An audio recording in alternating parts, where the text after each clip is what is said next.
Amén, mis hermanos. Que el Señor les bendiga. Pueden abrir la palabra de Dios en el Salmo 139. Salmo 139. Vamos a darle lectura.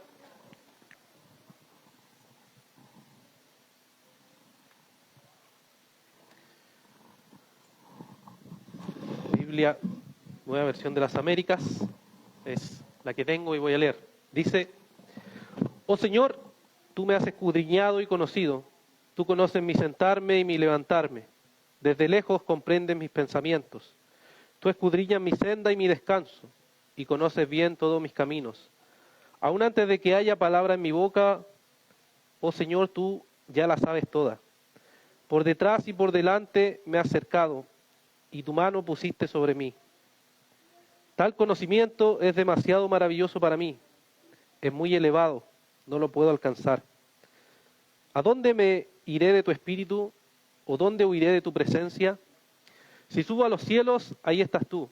Si en el Seol preparo mi lecho, ahí tú estás.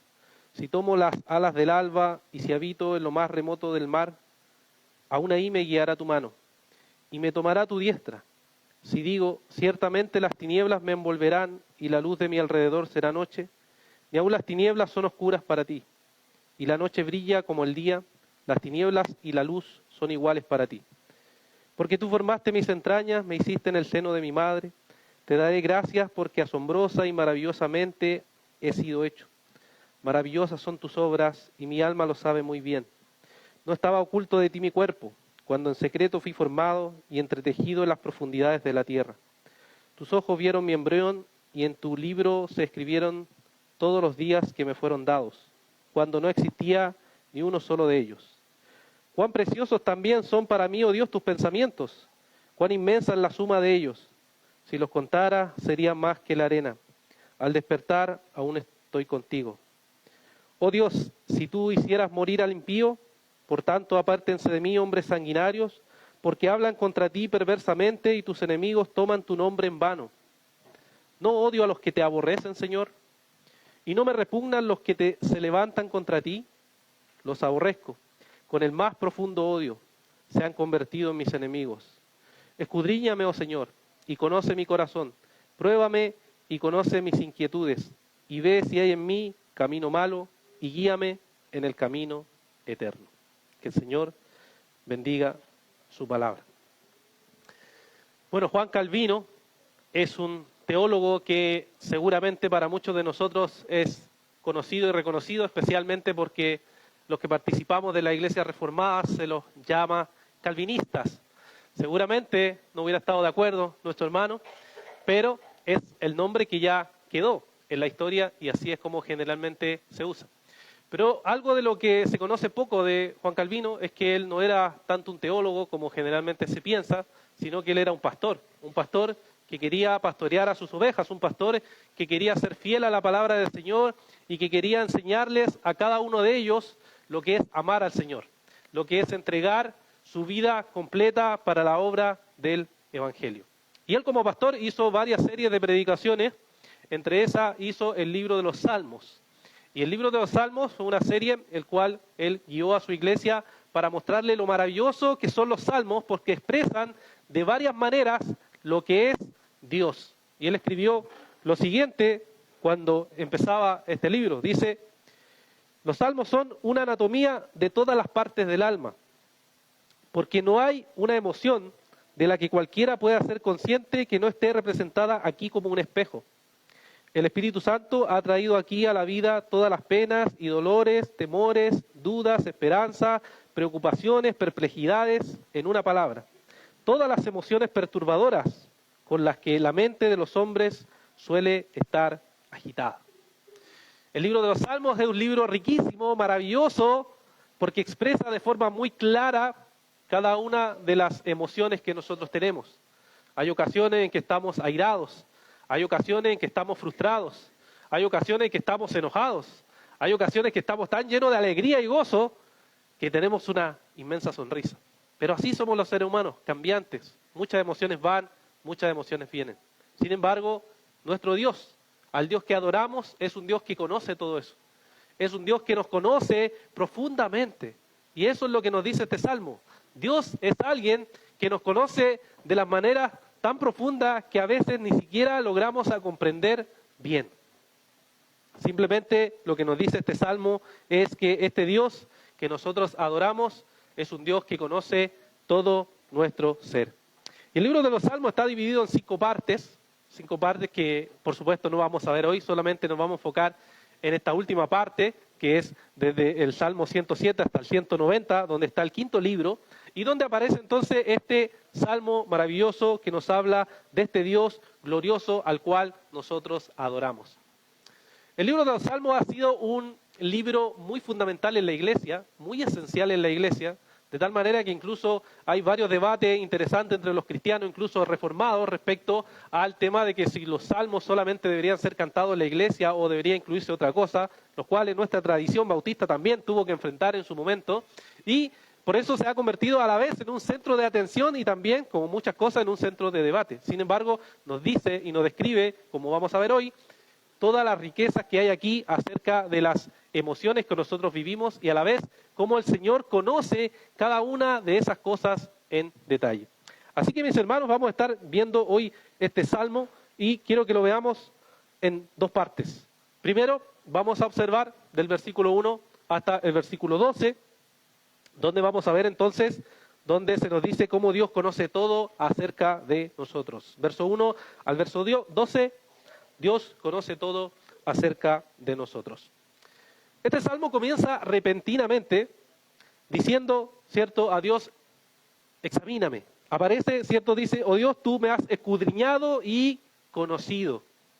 Tú me has escudriñado y conocido. Y aparece de repente ese deseo que tiene David, el salmista aquí, para expresarnos. Pero cuando uno observa todo el salmo completo y llega hasta el final, por lo menos el verso 23, ¿cierto? Él está pidiéndole a Dios lo siguiente, le está diciendo, escudriñame, oh Dios, conoce mi corazón, pruébame y conoce mis inquietudes. Se está presentando ante Dios, ante un Dios santo, para que sea su corazón examinado.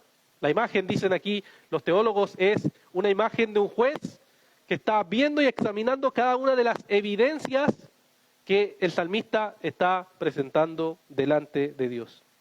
Entonces el salmo completo es un salmo de pedirle a Dios que examine lo más profundo del ser, lo más profundo que David estaba clamando en ese momento, y ver si las intenciones de su corazón han sido conforme a la voluntad del Señor. Entonces vamos a observar, hermanos, en estos primeros 12 versículos, 4 cosas que podemos ver. En primer lugar, vemos que el Salmo nos describe que Dios conoce todo nuestro andar. Observe los primeros 3 versículos, donde se nos describe que Dios es quien conoce todo nuestro andar. Nos dice, después de decirle que lo escudriñe y lo conozca, dice que Él conoce su sentarse, su levantarse, sus pensamientos, su senda, su descanso. Dios conoce, dice, absolutamente todas esas cosas. Concluye en el verso 3 diciendo que entonces Él conoce, o sea, Dios conoce todos sus caminos. Y la Escritura, por supuesto, abunda en decirnos y recordarnos una y otra vez que Dios es quien conoce todos nuestros caminos. Proverbios capítulo 5, versículo 21, por ejemplo, nos dice, pues los caminos del hombre están delante de los ojos del Señor, y Él observa todos sus senderos. O sea, delante de Dios está todos esos caminos. También nos dice Primera de Crónicas, capítulo 28, versículo 9, dice lo siguiente, Primera de Crónicas, capítulo 28, versículo 9, y en cuanto a ti, Salomón, hijo mío, reconoce al Dios de tu padre y sírvele de todo corazón y con ánimo dispuesto, porque el Señor escudriña todos los corazones y entiende todo intento de los pensamientos. Si lo buscas, Él te dejará que lo encuentres, pero si lo abandonas, Él te rechazará para siempre. Dice que el Señor es entonces quien conoce absolutamente todos los caminos por donde nosotros andamos. Él sabe todo. El sentarse, el levantarse, el caminar, el descanso, todo está frente a los ojos de Dios. Entonces David nos está diciendo que es el Señor quien sabe hacia dónde nos dirigimos, lo que pensamos, cuándo descansamos, sabe absolutamente todo. Y no solamente acerca de David, por supuesto, sino que también acerca de nosotros mismos. El Señor sabe todo acerca de nosotros. Ahora fíjense en esto que nos está diciendo la Escritura. No hay ninguna área de la vida la cual esté separada de Dios. Y esa ha sido o ha intentado ser una marca fuerte y distintiva en la teología bíblica y en la teología reformada.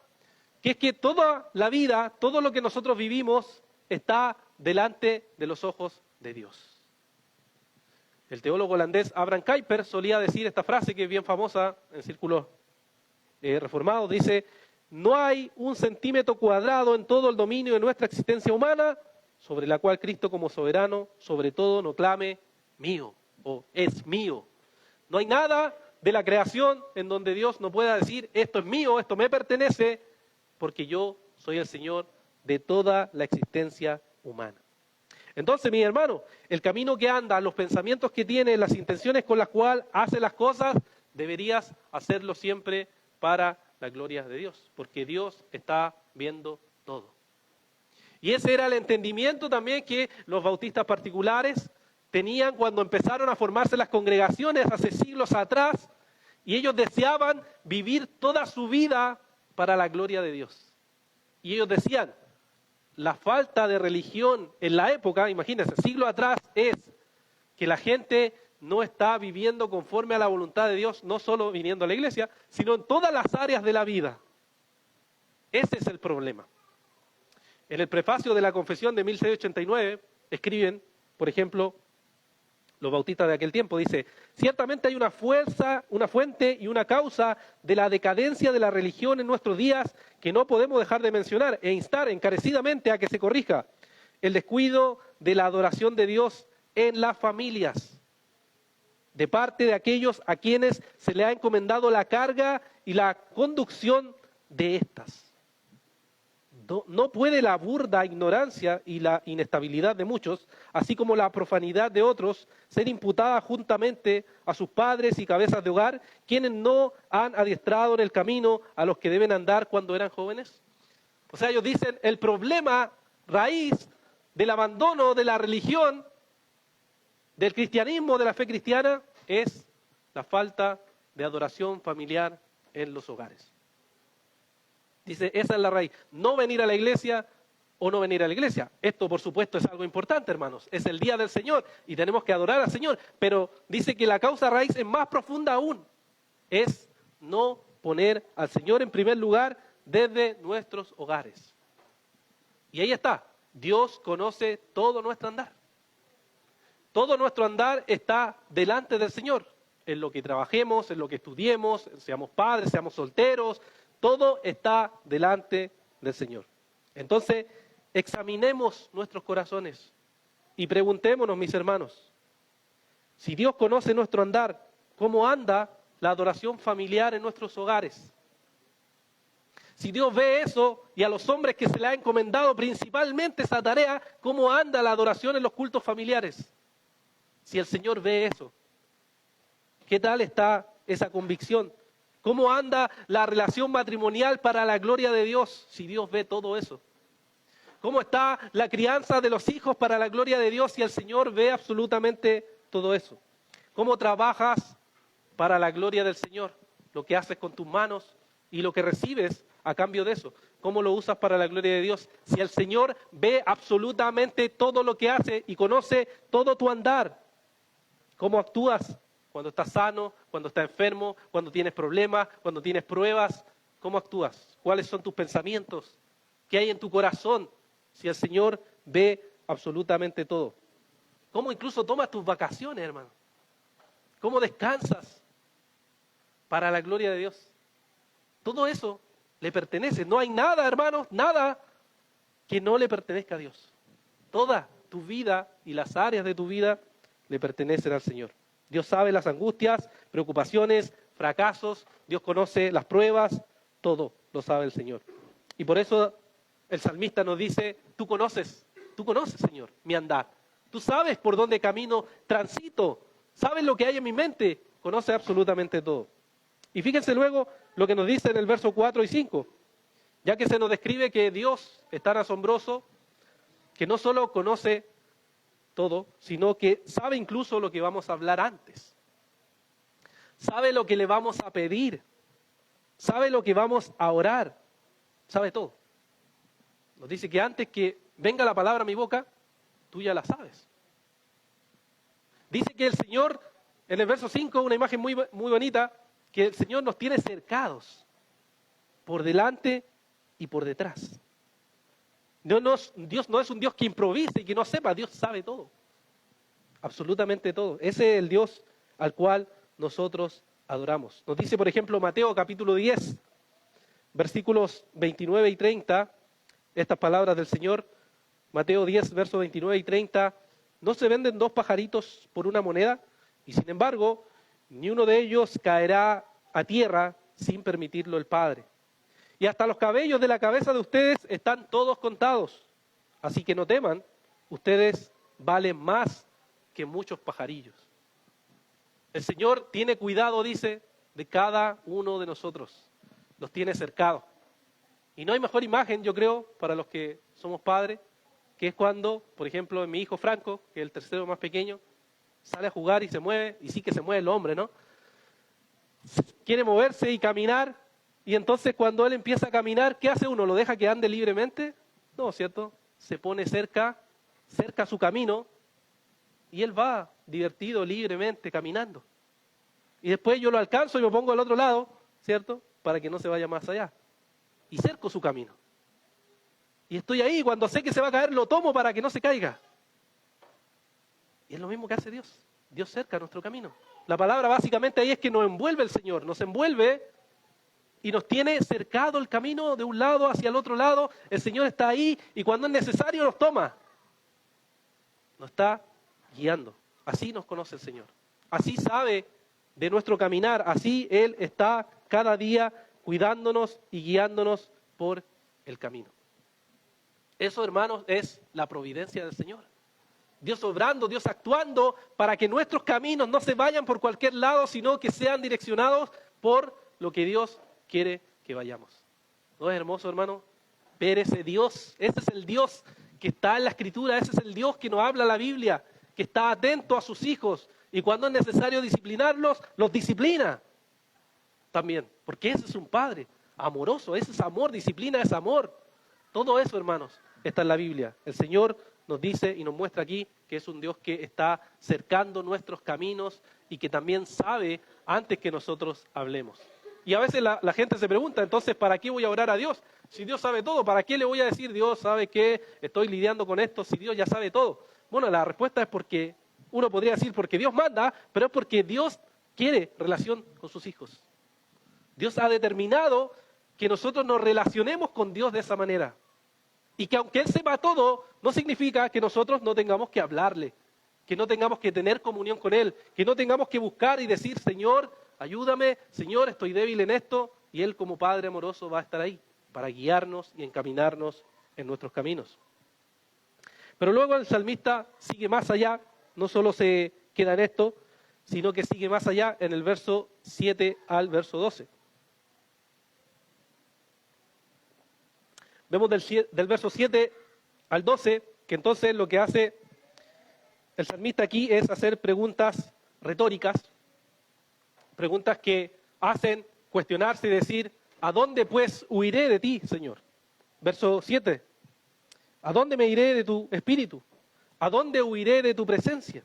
¿Cierto? Hace parte con esas preguntas en el verso 7 y los versos 8 y 9 nos va poniendo entonces ejemplo diciendo que a ningún lado, no hay ningún lado donde un ser humano pueda esconderse. Dice, si subo a los cielos, ahí estás tú. ¿Cierto? Si voy a lo más alto, ahí está el Señor. Si voy a lo más bajo, ¿cierto? En el Seol, ahí estás tú. Si es que dice, y aquí usa un lenguaje poético en el verso 9, si tomo las alas del alba, ¿cierto? Es como si yo tuviera alas, ¿cierto? Y vuelo, acuérdense que es un lenguaje poético, esos son los salmos. Si yo pudiera volar y tener unas alas y volar y volar y volar y llegar a un mar lejano y oculto, y me oculto ahí, quedo aquí estoy en secreto, aún ahí está Dios, dice. No hay lugar, dice el Señor, para esconderse. Aún ahí me guiará mi mano. Y termina diciéndonos, ¿cierto?, con este ejemplo, en el verso 11, ciertamente las tinieblas me envolverán y la luz a mi alrededor será noche, ni aun las tinieblas son oscuras para ti. Y la noche brilla como el día y las tinieblas y la luz son iguales para ti. O sea, si yo voy a un lugar, el lugar más oscuro de la tierra y me escondo en ese lugar y está completamente oscuro donde no puedo ver nada, aún ahí está Dios. Me acuerdo de un hermano, hace muchos años, él ya está en la presencia de Dios, me contaba que él era marino mercante, entonces cuando andaba al medio del océano y no había ninguna luz y había tormenta, estaban en la completa oscuridad, o sea, yo no podía ver ni mi mano. Decía. Y el barco sonaba, y ahí sí que uno oraba, decía, ahí sí que uno oraba, porque no había nada, todo completamente oscuro, y decía, aún aquí, en este momento, Dios está. Dios está. Y estaba en lo más oscuro, pero dice la Biblia que para Dios ni oscuridad ni luz es igual. Dios mira igual, Dios ve igual. No hay nada que podamos hacer oculto delante de los ojos de Dios. Nada. Hermanos, ese es el Dios al que nosotros adoramos, un Dios donde no podemos escondernos de Él. No podemos escondernos.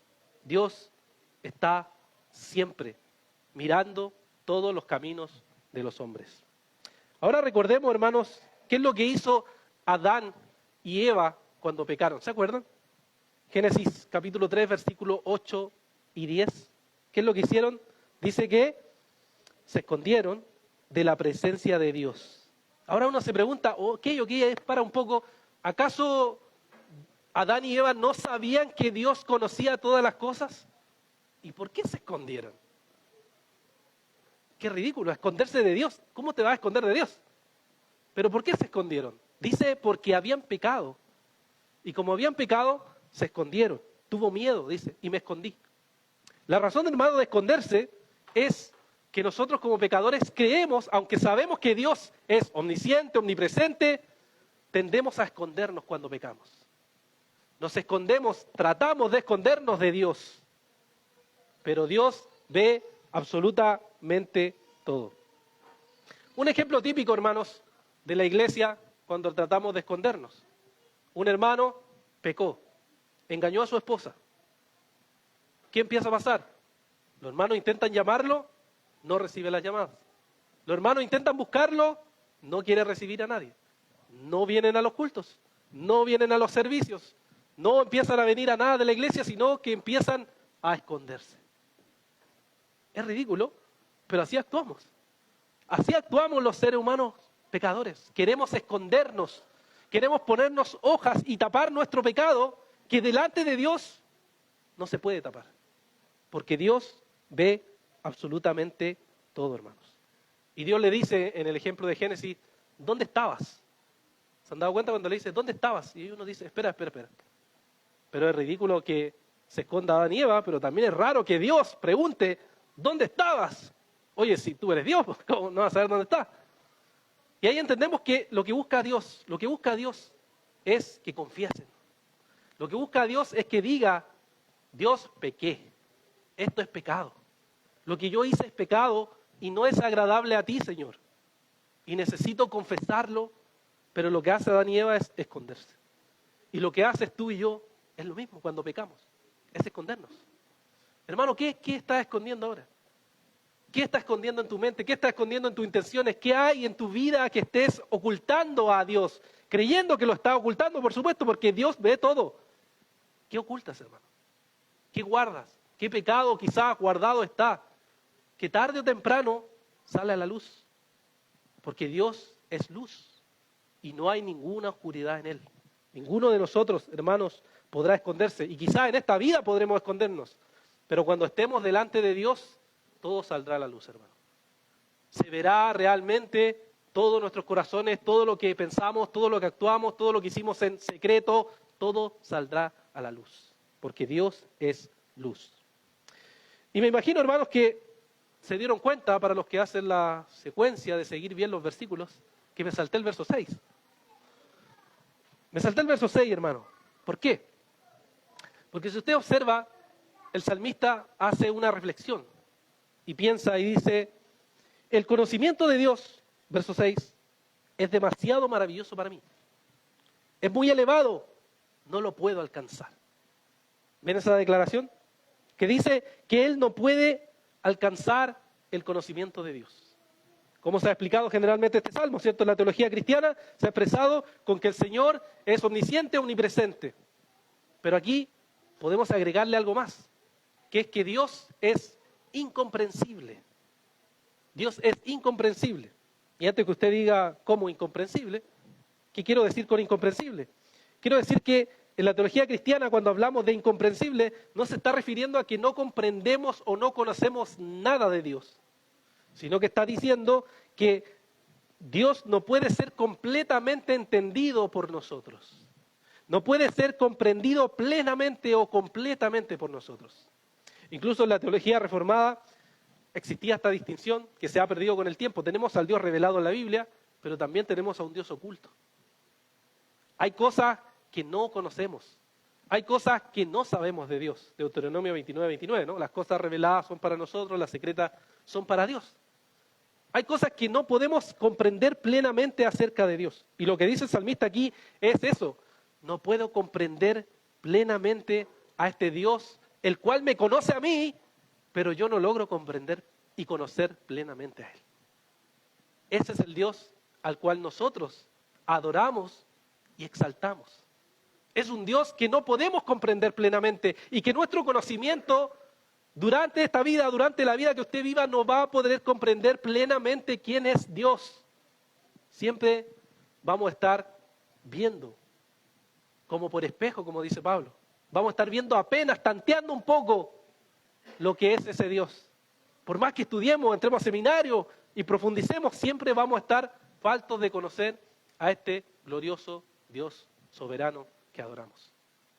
Y eso es parte un poco del problema de la teología actual también, cuando se vuelve demasiado racional e intenta cuadrar a Dios en todo. Cuando hay cosas que no cuadran, se descuadra, como digamos. Ese Dios que adoramos. Por ejemplo, cuando estudiamos los atributos de Dios, hay gente que después de haber estudiado los atributos de Dios dice, ya conozco a Dios.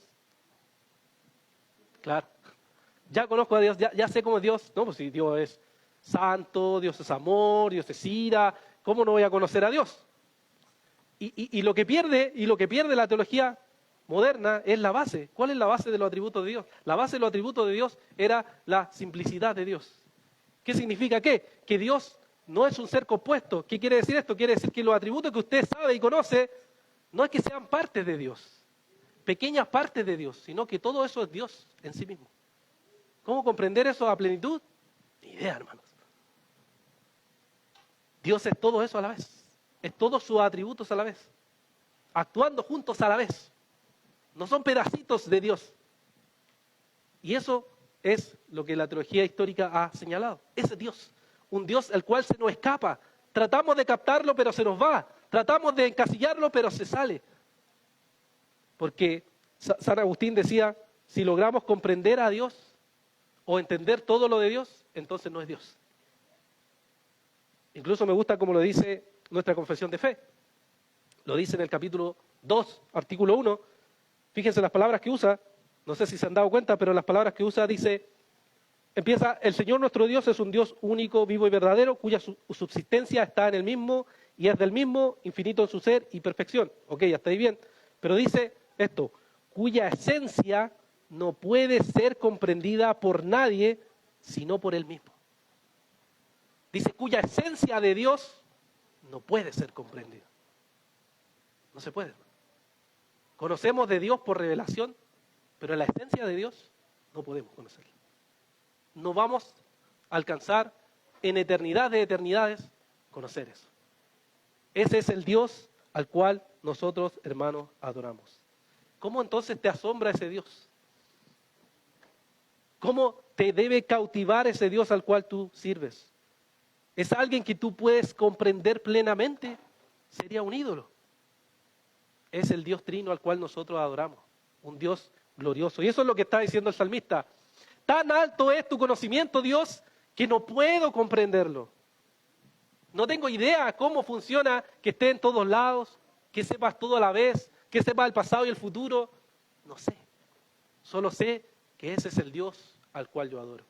El Dios que yo exalto. Y luego, hermanos, entonces nos movemos a la segunda parte, versículos 13 al 24, donde podemos ver más de este Dios glorioso que nos creó para su propia gloria. Observemos entonces versículos 13 al 24. En estos versículos también vamos a ver cosas extraordinarias que Dios ha hecho. Primero veamos los versículos 13 al 16, donde hay una hermosa descripción de la formación de la vida realizada por Dios. Recuerde que el lenguaje es poético, libro de los Salmos. Nos dice verso 13 hacia adelante, porque tú formaste mi entraña, me hiciste en el seno de mi madre, te daré gracias porque asombrosa y maravillosamente he sido hecho, maravillosas son tus obras, mi alma lo sabe muy bien, no estaba oculto en ti mi cuerpo, cuando en secreto fui formado y entretejido en las profundidades de la tierra, tus ojos vieron mi embrión y en tu libro se escribieron todos los días que me fueron dados, cuando no existía ni uno solo de ellos. Ahí nos dice, mis hermanos, con lenguaje poético, cómo Dios creó al ser humano. Pareciera ser una clase de embriología, ¿no? Que lo que sucede en el ser humano antes que nazca, que dé a luz, parece que esa descripción tan detallada nos estaría dando una clase. Aunque ciertamente los hermanos de ese tiempo, los cristianos de ese tiempo, los creyentes de ese tiempo no tenían el detalle que tenemos hoy en día, porque como nos dice Eclesiastés 11:5, para ellos era un misterio. Eclesiastés 11:5 nos dice, cuando no sabes cuál es el camino del viento o cómo se forman los huesos en el vientre de la mujer encinta, tampoco conoces la obra de Dios que hace todas las cosas.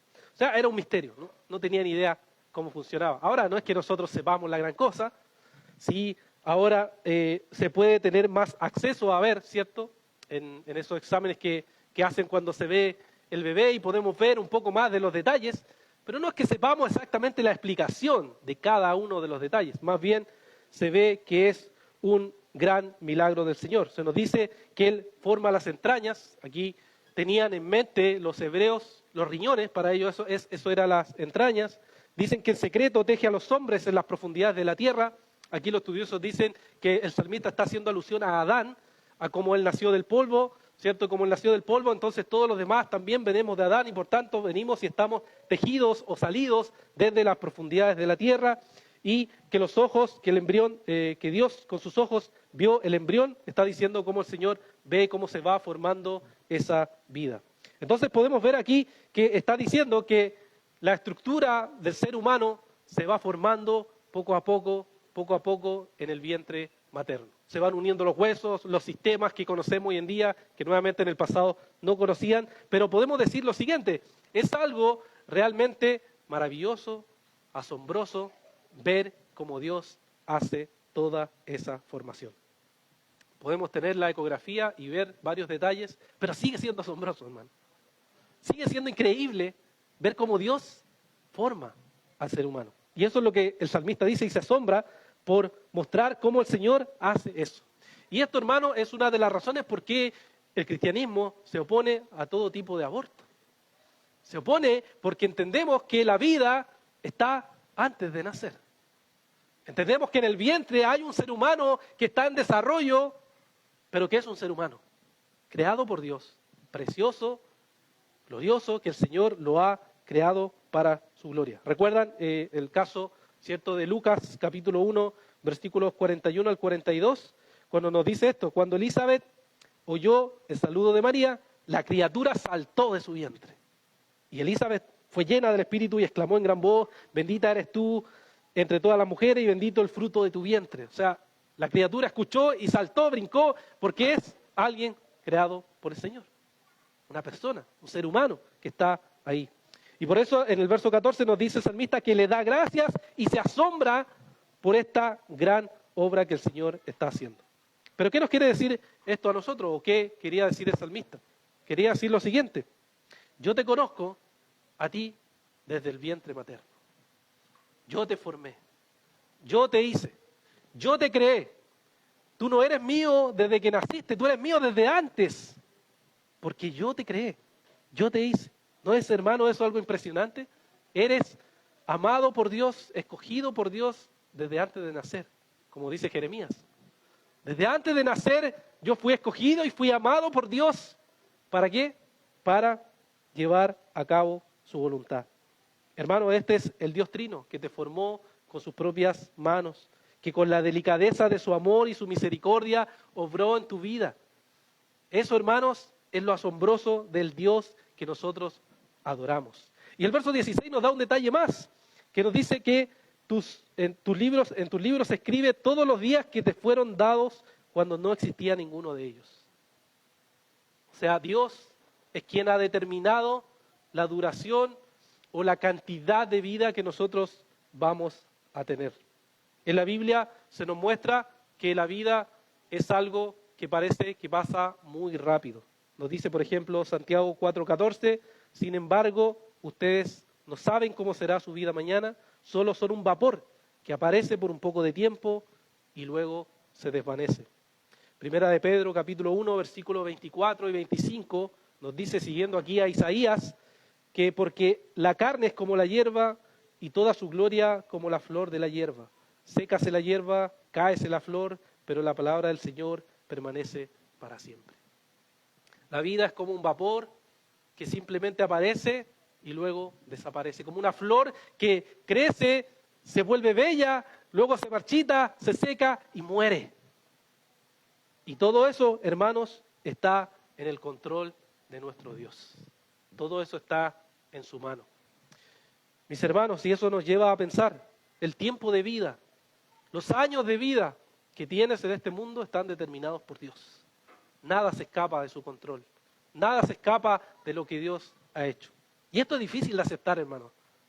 Dígalo sinceramente, es difícil de aceptar cuando alguien que yo amo con todo mi corazón en este mundo parte a la presencia de Dios. Es muy difícil decir, sí, estaba en sus manos.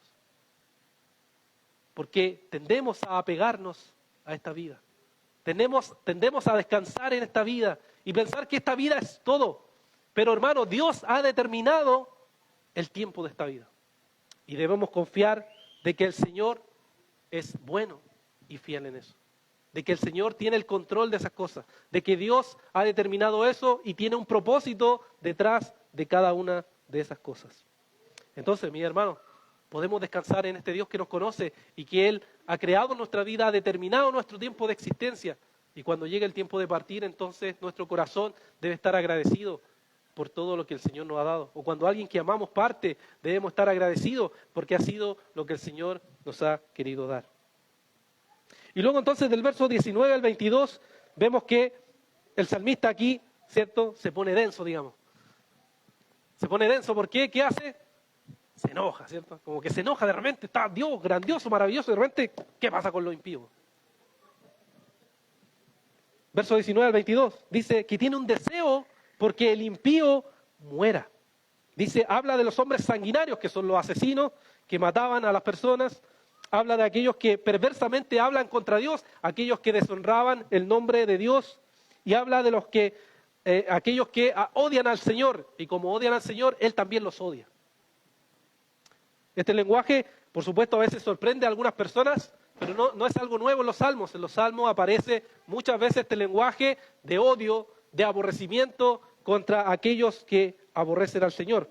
Pongamos solo un ejemplo, el Salmo 55, en el versículo 9, nos dice, confunde, Señor, divide sus lenguas, porque he visto violencia y rencilla en la ciudad. En el mismo Salmo 55, versículo 15, dice, que la muerte sorprenda a mis enemigos, que desciendan vivos al Sheol, porque la maldad está en su morada en medio de ellos. Qué malo los salmistas, uno diría, ¿cómo va a desearle la muerte? Que se muera,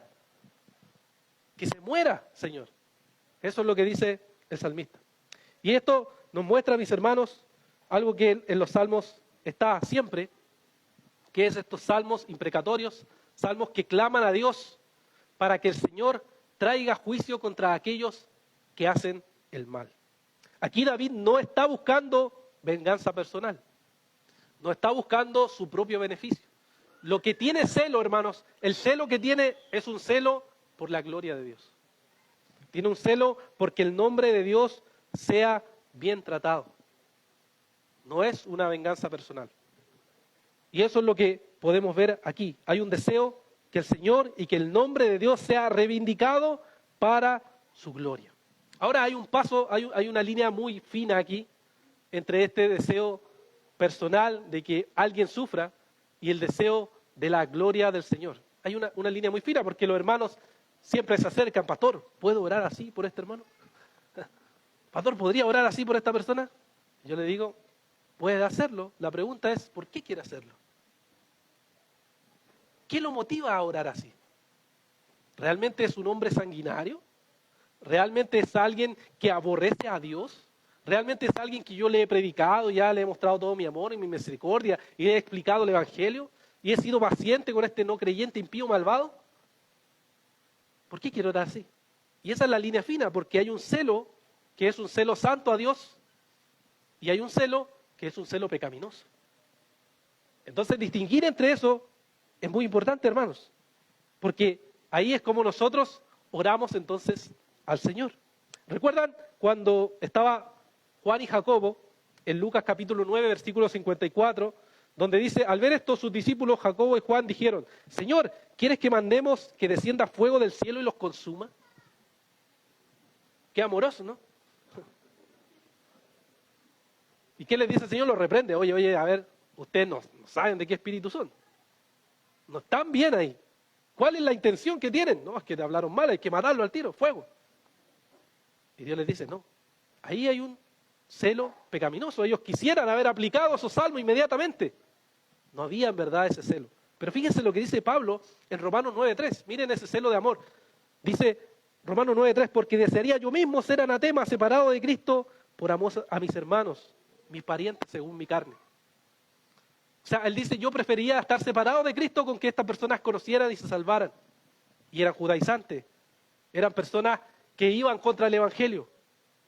No es que Pablo no haya pensado en ellos que en algún momento pudiera orar así, pero él deseaba primero que conocieran la verdad del Evangelio, que fueran salvos.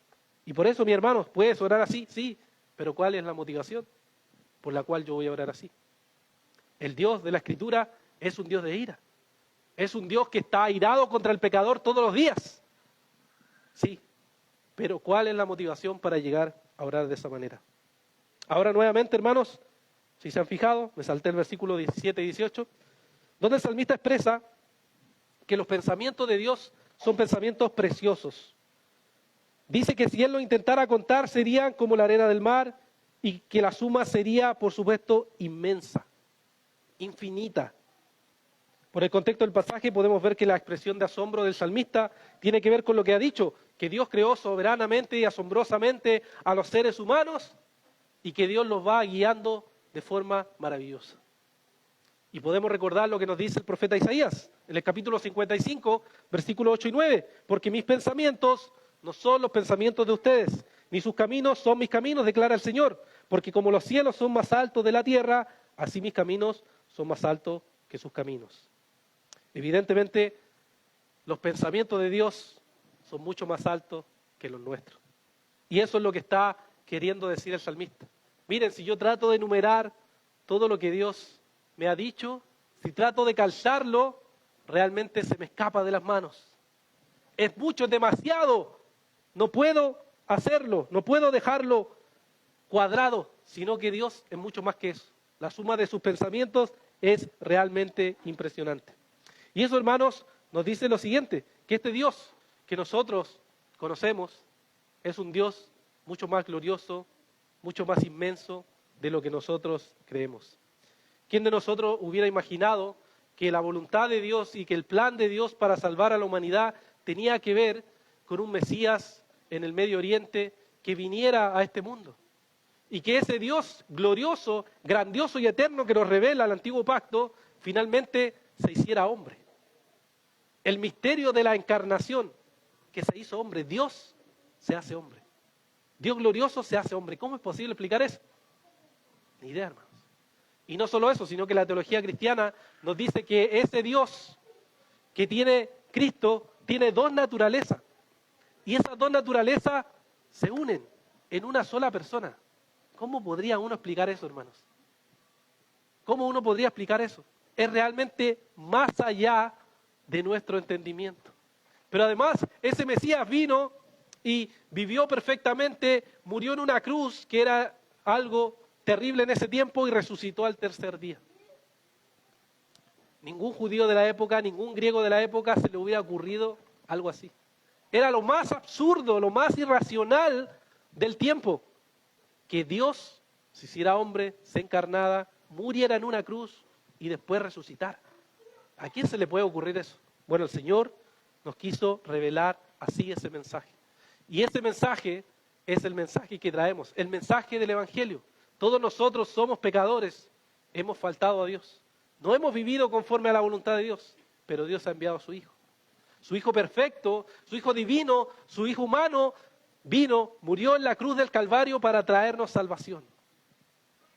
Y ahora estamos en la espera. ¿En la espera de qué? En la espera de que ese Dios glorioso descienda por segunda vez. ¿A buscar a la iglesia de Viña? No. ¿A la iglesia de Calera? No. ¿A la misión de la Ligua? No. A toda la iglesia. A la iglesia de los santos escogidos del Señor. A la iglesia que ama y exalta al Señor Jesucristo como Dios encarnado, que ha muerto por los pecadores. Ese es el Dios que esperamos. Ese es el Dios que conocemos. Ese es el Dios que revela la palabra. Y al Dios que todos nosotros queremos adorar hasta que Él regrese. Oremos. Padre, te damos las gracias por este día, Señor, que nos hemos podido reunir para escuchar parte de tu palabra. Queremos alabarte, Señor, porque tú eres este Dios soberano, glorioso, grandioso, que conoce todo, que sabe todo. Y que a la vez, Señor, podemos adorar por medio de tu Hijo, Señor. Gracias por lo que tú hiciste en la cruz del Calvario. Gracias, Señor, porque tú venciste a la muerte y al pecado. Y gracias porque eso nos permite reunirnos hoy para adorarte a ti, Señor. Te alabamos y te exaltamos por tu bondad y por tu misericordia. Guíanos, Señor, cada día para que podamos servirte, alabarte, Señor, y glorificarte siempre. Te agradecemos, Dios, por este tiempo, pidiéndolo en el nombre de Jesús. Amén.